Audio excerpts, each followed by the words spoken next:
Right, Nana. Next concept is depreciation. So first, what is meant by depreciation? So it is a systematic allocation. It is a systematic allocation of a depreciable amount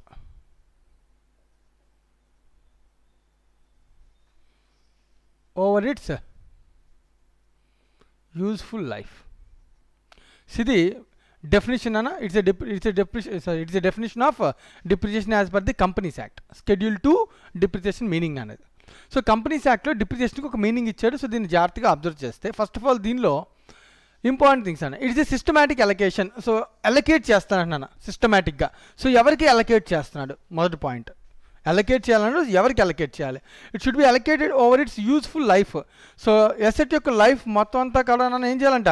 allocate చేయాలంట. Life ఎంత అయితే అంతకాలం allocate చేయాలంట. దీన్ని allocate చేయాలి sir, depreciable amount. So what is meant by depreciable amount? ఎవరన్నా what is meant by depreciable amount?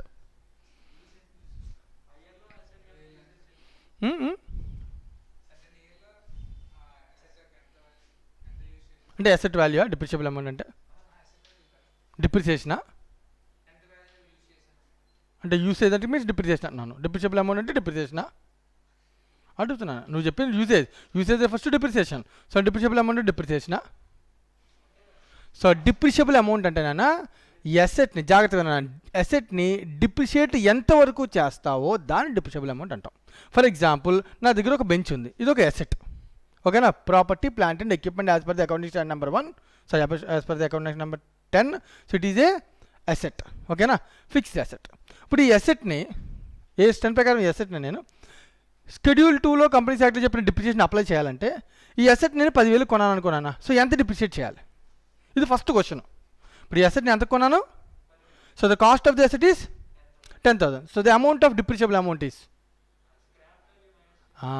So దీన్ని నేను ఫర్ ఎగ్జాంపుల్ ఒక 5 years వాడగలను లైఫ్ ఇచ్చాడు. ఒక 5 years తర్వాత ఈ 10,000 రూపాయి కూడా నాకు వెనక్కి రాదా అని క్వశ్చన్ రైజ్ చేశాను.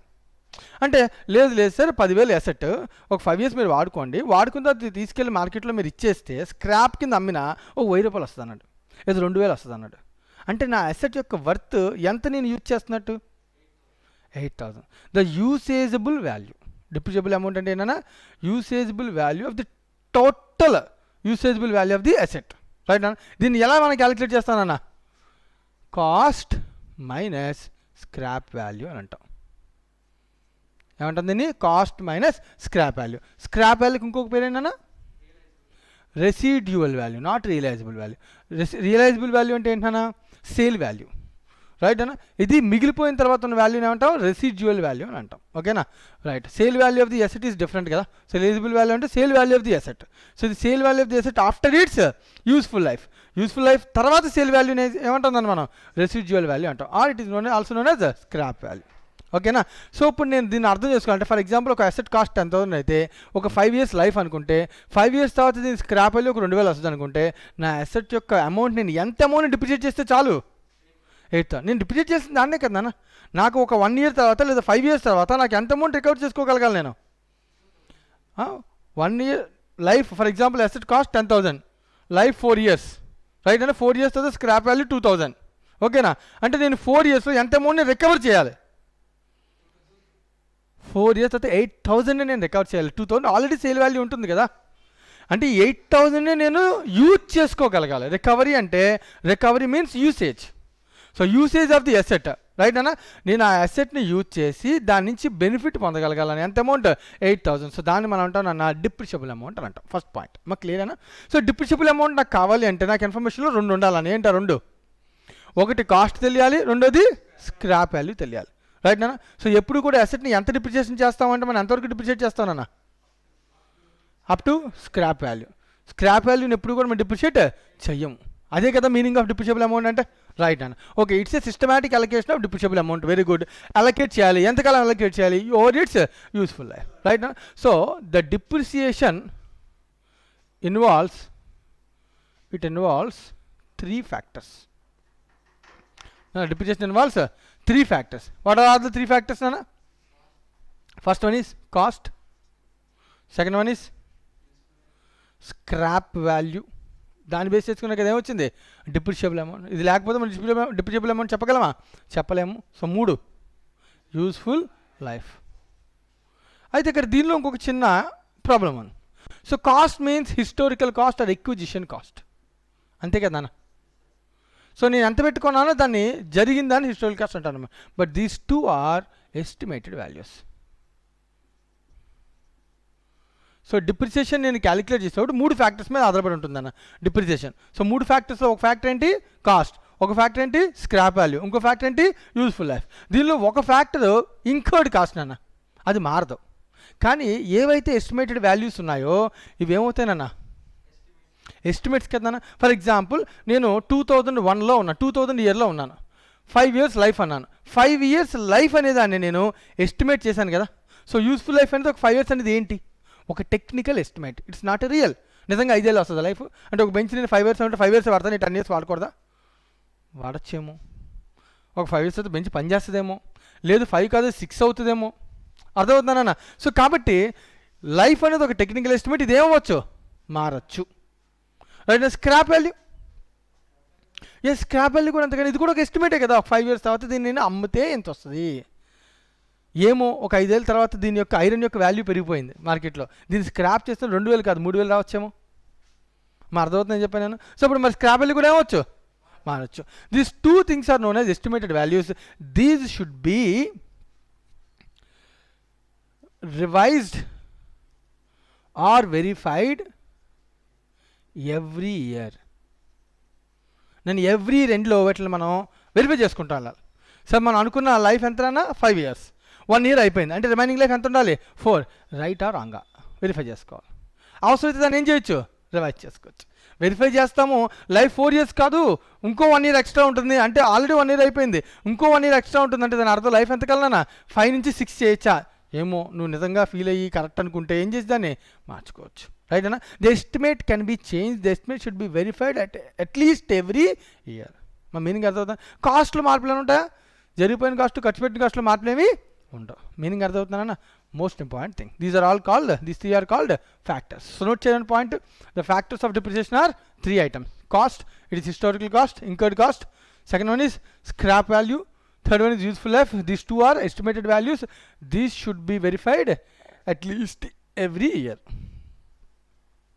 సో డిప్రిసియేషన్ అయితే దేని మీద ఆధారపడి ఉంటుంది అంటున్నా, 3 ఫ్యాక్టర్స్ మీద ఆధారపడి ఉంటుందంట.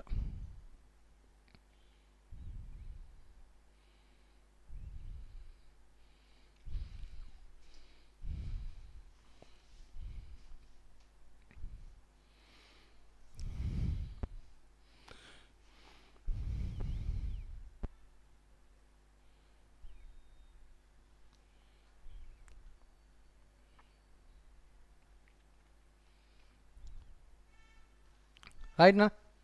రైట్. ఇప్పుడు question, sir which assets have a depreciation? Question, which assets do not have a depreciation? Every asset have a depreciation. Every fixed asset as per the account standard number 10 PPE, plant equipment, property plant and equipment అన్న ప్రతిదీ కూడా depreciation ఉండాలా? I'm asking about depreciation. దేనికైనా right అన్న, దేనికైనా appreciation జనరల్గా use చేస్తే దాని వాల్యూ ఏమవ్వాలన్నా తగ్గిపోవాలి కదా. రైట్. ఈ మూడిట్లో నువ్వు ఏదైనా చెప్పలేకపోతే then it will be there will be no depreciation. For example let us take a land. Land ఉందన్న, ల్యాండ్కి చెప్పు ఎస్టిమేటెడ్ లైఫ్ ఎంత, యూస్ఫుల్ లైఫ్ చెప్పలేము కదా. So there is no concept of depreciation for land. Plant and machinery, plant and machinery, yes, definitely there is a useful life, definitely there is a some value, we have purchased it for some amount, so cost is there, so 3 elements ఉన్నాయి కాబట్టి there is a depreciation, right? So generally, so these factors మన 3 factors ఏం చేస్తానన్నా verify చేసుకోవాలన్నా whether we have a depreciation or not అనేది. ఓకేనా. So depreciation అనేది దేని మీద క్యాలిక్యులేట్ చేయాలన్నా మనం, డిప్రిసియేషన్ అమౌంట్ ఎంత అమౌంట్ అన్న మొత్తం డిప్రిసియేషన్ అమౌంట్ అనేది it is equals to the total depreciation amount is equals to cost minus scrap value. It is also known as depreciable amount, right? And it is a systematic allocation. So allocate cheyalana. So ela allocate cheyali ante మనం discuss చేస్తాం. Right అన్న. ఏంటన్నా, so goodwill, so గుడ్ విల్ని మనం depreciate చేయడానికి ఇది ఒక యూస్ఫుల్ అసెటే కాదు. First of all it is an intangible asset. It is not depreciated, it is amortized. Amortization refers to writing off some amount, loss కింద రైట్ ఆఫ్ చేసేస్తాం. రైట్ అన్న. So procedure so. సో దాని గురించి మనం ఈవెన్ పార్ట్షిప్లో తర్వాత డిస్కస్ చేద్దాం. Right, concept of depreciation. Right అన్న. సో ఇప్పుడు దీనిలో next point, why depreciation. So నేను అసలు డిప్రిసియేషన్ ఎందుకు క్యాలిక్యులేట్ చేయాలి? ఒక అసెట్కి డిప్రిసియేషన్ ఎందుకు క్యాలిక్యులేట్ చేయాలి? పర్పస్ ఏంటి? స్టాక్ని ఎందుకు ఇన్వెంటరీ, స్టాక్ని ఎందుకు వాల్యూ చేయాలి?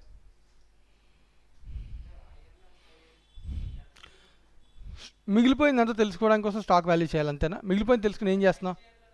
రైట్, నెక్స్ట్ ఇయర్లో నా బ్యాలెన్స్ షీట్లో correct stock value, financial assets అనేవి కరెక్ట్గా ఉన్నాయా లేదా అని తెలుసుకోవడం కోసం నేను ఏం చేస్తానన్నా? ఇన్వెంటరీని వాల్యూ చేస్తాను కదా, అంతేనా కదా? అలాగే నా పొజిషన్ కరెక్ట్గా ఉందా లేదా, నా యొక్క ఇన్కమ్ స్టేట్మెంట్ కరెక్ట్ ఇన్కమ్ చూపిస్తుందా లేదా, కరెక్ట్ ఇన్కమ్ కావాలంటే ఏం చేయాలి? మ్యాచింగ్ కాంట్రాక్ట్ ప్రకారం ఇన్వెంటరీని వాల్యూ చేయాలి కదా. సో అలాగే డిప్రిసియేషన్ కూడా నువ్వు అబ్జర్వ్ చేస్తే most first important point is correct production cost.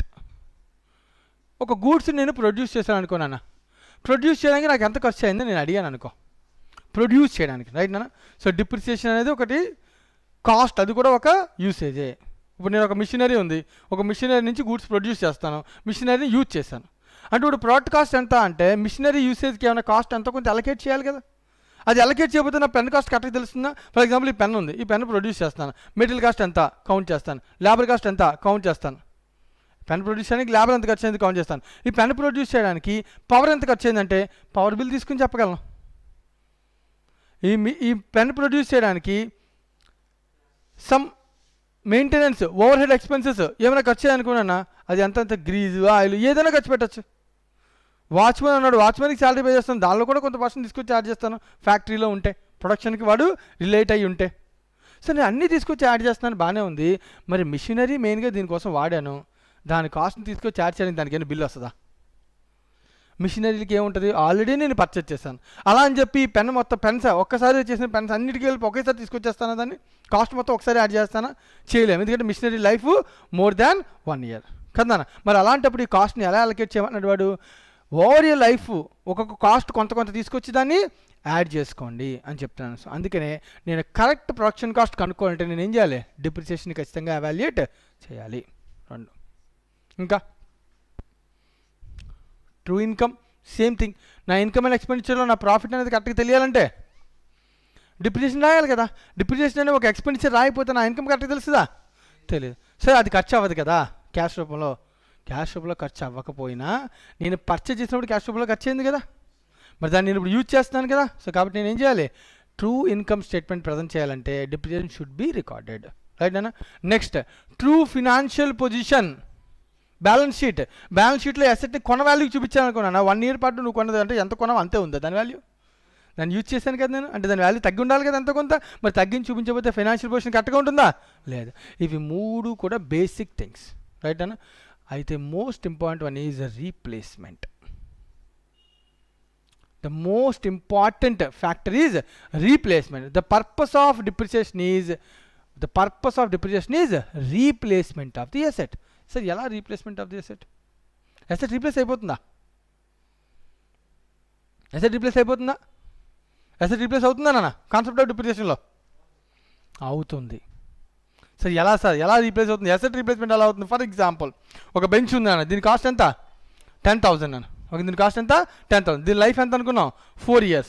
జాగ్రత్తగా నేను ఏం చెప్తున్నాను, the cost of the asset is 10,000, life is 4 years, scrap value is 2,000 అనుకుందాం నాన్న ఫర్ ఎగ్జాంపుల్. రైట్ నాన్న. So depreciable amount is 8,000. So 8,000 నేను రైట్ నేను ఎవ్రీ ఇయర్ నేను ఏం చేస్తాను? Divide by 4. For example straight line method assume చేసుకున్నాను, just understanding కోసం. ఈక్వల్గా డిప్రిషియేట్ చేస్తాను అనుకుంటే 8,000 డివైడ్ బై 4 అంటే ఎవ్రీ ఇయర్ ఎంతనా? 2,000 రూపీస్ నేను ఎవ్రీ ఇయర్ యూజ్ చేసుకుంటూ వెళ్తున్నానంటే ఈ అమౌంట్ నేను ఏం చేస్తున్నాను? ఈ అమౌంట్కి నేను ఏం చేస్తున్నాను? ఈ అమౌంట్ ఎక్కడ రికార్డ్ చేస్తున్నాను చెప్పు. నేను ఈ 2,000 డిప్రిసియేషన్ ఎక్కడ రికార్డ్ చేస్తున్నాను? ట్రూ ఇన్కమ్ కోసం P&L అకౌంట్లో రాస్తున్నాను. నాకు వచ్చిన ప్రాఫిట్లో నుంచి కొంత లాస్ కింద రాసుకుంటున్నాను నేను. అవునా కదా? అంటే నాకు వచ్చిన ప్రాఫిట్ మొత్తం నేను తీసుకెళ్ళిపోవట్లేదు ఇంటికి, కొంత లాస్ కింద రాసుకుంటున్నాను. అవునా కదా? అంటే ప్రాఫిట్ తగ్గిస్తున్నాను అంటే ప్రాఫిట్ దాస్తున్నట్టే కదా. దాచిన ఈ 2000 4 years పాటు దాస్తాను. ఎంత దాస్తాను? 8000. తర్వాత దాన్ని ఏం చేస్తాను? అమ్మేస్తాను. అమ్మితే ఎంత వస్తుంది? 2000. టోటల్ ఎంత వచ్చింది? 10,000 asset is replaced again. If you want to purchase a new asset, you can purchase. మా అర్థమవుతుందని చెప్పాను నేను. సో దీన్నే మనం అంటానన్నా replacement of the asset. So అసెట్ని రీప్లేస్ చేయడం కోసం మనం ఏం చేస్తానన్నా, దీన్ని ఇన్ క్యాష్ టర్మ్స్లో కనబడేలా ఉండడం కోసం ఉపయోగించే మెథడ్సే సింకింగ్ ఫండ్ మెథడ్, రైట్ అన్న, accumulated depreciation method. So accumulated డిప్రిసియేషన్లో వీటిల్లో మన అకౌంటింగ్ చేస్తాం. ఎవ్రీ ఇయర్ డిప్రిసియేషన్ ఈ అకౌంట్లోకి పంపిస్తాం. ఫస్ట్ ఇయర్ 2000, సెకండ్ ఇయర్ మళ్ళీ 2000 పంపిస్తాం. అప్పుడు ఎంత అవుతుంది? 4. థర్డ్ ఇయర్ మళ్ళీ పంపిస్తే ఎంత అవుతుంది? 6. ఫోర్త్ ఇయర్ మళ్ళీ పంపిస్తే ఎంత అవుతుంది? 8. సో ఈ అకౌంట్లో డబ్బులు దాస్తాను. దాచి ఒకసారి అసెట్ కొని అకౌంట్ ఏం చేస్తాం? క్యాన్సిల్ చేసేస్తాం. అర్థమవుతుందన్న? ఈ ప్రొసీజర్ని మనం అసెట్ రీప్లేస్ చేసి ఈ అకౌంట్ ఏం చేస్తాం? అసెట్తో క్లోజ్ చేస్తాం. సో దీని అందుకనే మనం అంటాం అసెట్ యొక్క రీప్లేస్మెంట్ అంటాం. The most important factor or purpose of depreciation is replacement of the asset. Note it down. So what are the main purposes? 4 purposes now. Correct income measurement, true position, true cost of production, as well as replacement of the asset. So replacement కోసం funds దాచే విధానాన్ని మనం అంటామన్నా replacement అని అంటాం. So మన P&L అకౌంట్లో మనం amount debit చేస్తామంటే P&L అకౌంట్లో ప్రాఫిట్ని ఏం చేస్తున్నాం? తగ్గిస్తున్నాం. అంటే దాస్తున్నాం అనే అర్థం. నేను ఎవరికి ఇవ్వట్లేదుగా, నాకు ఎవరికైనా ఖర్చు అవుతుంది అది లేదు, అయినా కూడా డెబిట్ చేస్తున్నావా లేదా? సో దాని అర్థం ఇట్స్ ఏ రీప్లేస్మెంట్.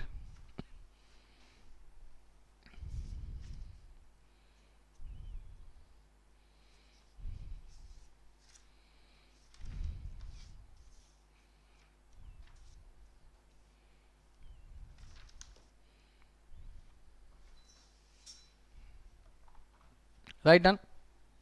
నెక్స్ట్కి వెళ్దామా? రైట్. సో నెక్స్ట్ ఏమన్నా మెథడ్స్, ఒక్కొక్క మెథడ్ గురించి డిస్కస్ చేద్దాం నాన్న. ఫస్ట్ మెథడ్స్ గురించి డిస్కస్ చేస్తున్నాం కదా, వీటి యొక్క అకౌంటింగ్ గురించి మనం ఇప్పుడు డిస్కస్ చేయట్లేదు. ఫస్ట్ మనం ఏం డిస్కస్ చేస్తున్నాం? మెథడ్. సో ఈ మెథడ్ ద్వారా డిప్రిసియేషన్ అమౌంట్ని క్యాలిక్యులేట్ చేయడం ఎలాగా అనేది మాత్రమే మనం చూస్తాం నాన్న. మరి క్యాలిక్యులేట్ చేసిన డిప్రిసియేషన్ అకౌంట్ ఫర్ ఎలా చేయాలి? It is different. So calculation is different and its accounting is different, right అన్న. సో డిప్రిసియేషన్ ఇన్వాల్వ్స్ 2 items కదా. సో ఫస్ట్ మనం మాట్లాడుతుంది concept of depreciation. So concept of depreciation ఏం నేర్చుకున్నాం? డిప్రిసియేషన్ అంటే ఏంటి, what are the factors why depreciation has to be calculated. So అలాగే what are the methods to calculate the depreciation. It is the concept of depreciation. Once concept నేర్చుకున్నప్పుడు దాన్ని ఏం చేయాలి? Accounting ఎలా చేయాలో చూడాలి, right. So next one is methods. So methods of depreciation. So మనకి చాలా మెథడ్స్ ఉన్నాయని డిప్రిసియేషన్ చేయడానికి. సో నేను ఒక్కొక్క మెథడ్ గురించి డిస్కస్ చేస్తాను. First method straight line method. Note చేయాలన్న. ఫస్ట్ మెథడ్ ఏంటన్నది స్ట్రైట్ లైన్ మెథడ్.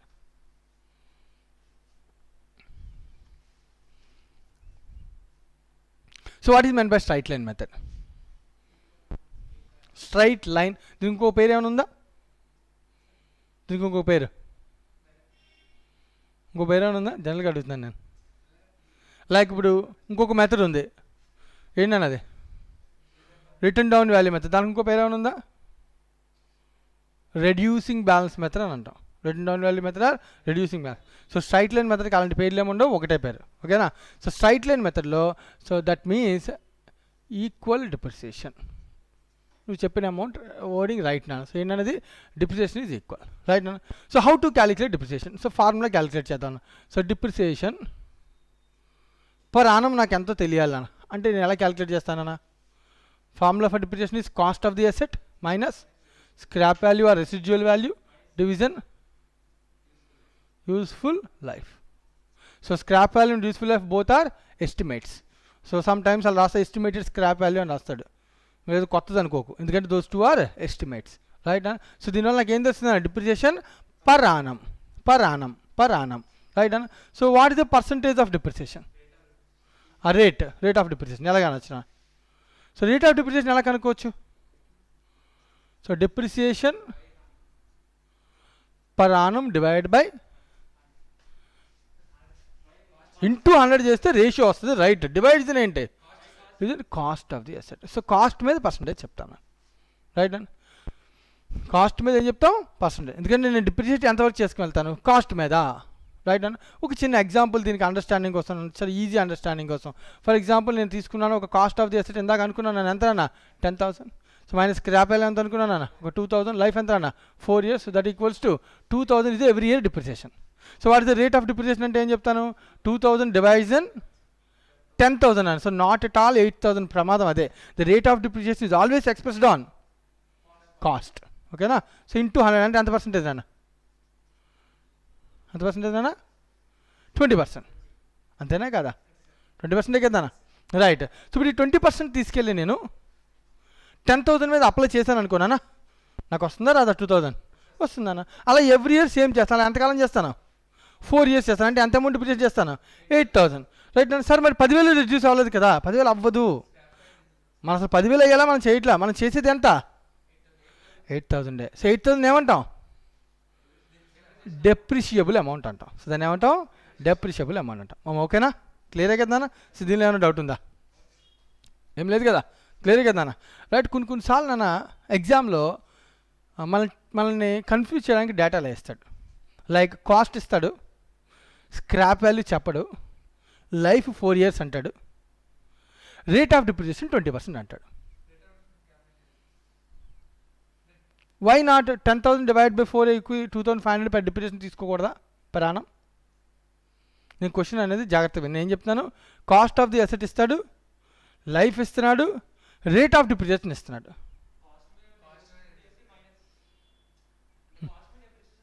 నేను క్వశ్చన్ అడుగుతున్నాను, నేను జనరల్గా అడుగుతాను చచ్చా లేదా చేస్తే. ఇప్పుడు నాకు కాస్ట్ లైఫ్ ఉంది కాబట్టి cost divide by life, scrap value assume to be 0. So 10,000 - 0 divide by 4 అంటే 2,500 కదా డిప్రిసియేషన్.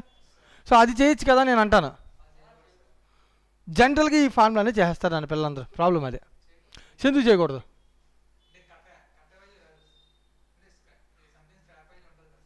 ఏమో లేదేమో, ఉంటే ఇచ్చేవాడిగా మొత్తం డేటా అంతా ఇచ్చాడు కదా, ఉందో లేదో నువ్వు ఎలా చెప్పగలవు, ఇది క్వశ్చన్. పోనీ ఆ రేట్ ఆఫ్ డిప్రిసియేషన్ ఇస్తే స్క్రాప్ వాల్యూ ఉన్నట్టేనా, ఏమో రేటు ప్రకారం రేటు కూడా స్క్రాప్ వాల్యూ లేదనుకుని ఊహించుకుని కట్టాడేమో. రైట్. క్వశ్చన్ వెంటనే రైట్. 20% రేట్ నువ్వు ఎలా క్యాలిక్యులేట్ చేసావు, పాయింట్ అదే.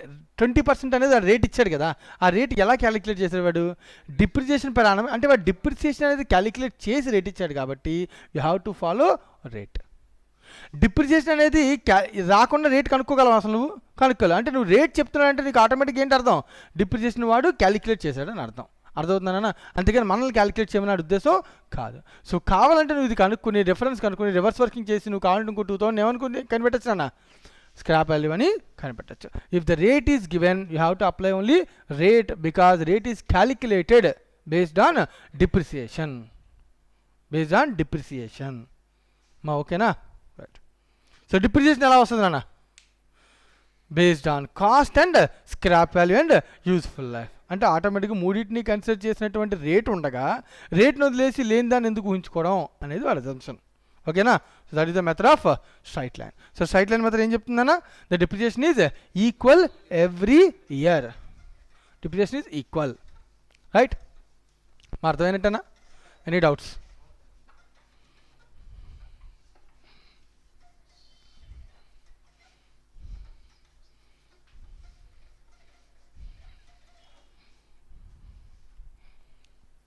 సో దీంతో మనకి depreciation straight line method complete అయింది కదా నాన్న. So will go to